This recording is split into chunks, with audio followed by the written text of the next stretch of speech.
Ang pagiging tahimik mo ang pinakamalakas na sandata mo. Tama, ang pagiging walang imik mo, ang hindi mo pagpatol, ang pagiging walang kibo mo ang greatest weapon mo. Habang patuloy ang pagsira ng ibang tao sa iyo, akala nila mahina ka, akala nila wala kang kalaban-laban, akala nila para kang hangin lang.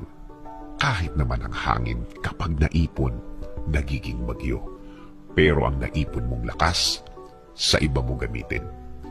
Gamitin mo ang naipon mong lakas sa diretsyong gawa, diretsyong trabaho. Yung nakafocus ka lang sa gagawin mo, yung nakatuon ka lang sa gusto mong plano na matagal nyo nang nabuo ng Diyos. Ayaw din kasi niyang nawawala ka sa focus. Gusto pa din niya na hindi ka mawawala sa focus. Hindi nawawala ang concentration. Kahit sa isang napakahirap at napakabigat na problema, piliin ang pagiging silent o pagiging tahimik. Tama, di ba? Nangyari na ba sa iyo yung ang bigat-bigat ng lahat? Pinili mong manahimik at habang pabigat ng pabigat, mas lalo kang naging tahimik. I-feel ang effect. Masarap damhin ang katahimikan. Masarap damhin ang silence ng buong pagkatao mo. Samahan mo pa ito ng isang matamis na ngiti. Isang ngiting puno ng pag-asa, puno ng faith o paniniwala. Sana malaman ng tao, dalawa yan sa pinakamabisang pangontra sa problema.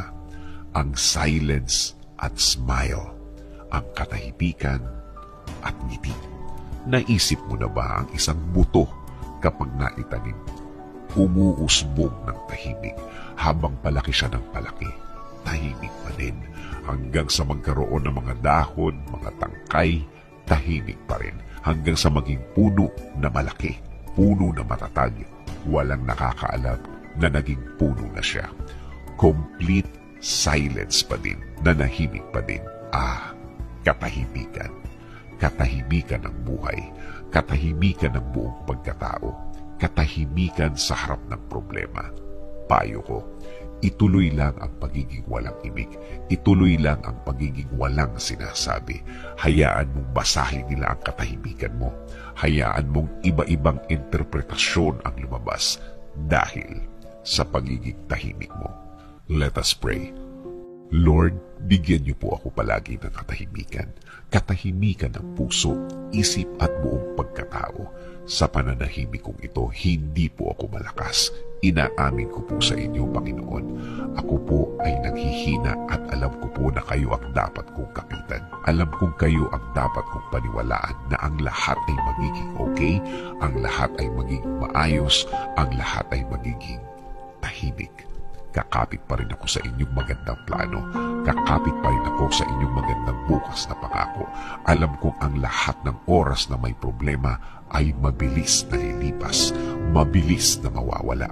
Alam ko din, Lord, na hindi ibig sabihin na wala akong nakikitang nangyayari ay walang nangyayari. Alam kong inumpisahan niyo na akong tulungan sa ibang mga bahagi ng aking problema. Alam kong magiging okay, Lord. Alam kong bubuti ang lahat. Alam kong makukuha ko ang plano niyo sa akin.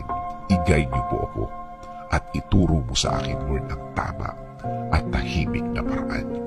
In Jesus' name we pray. Amen.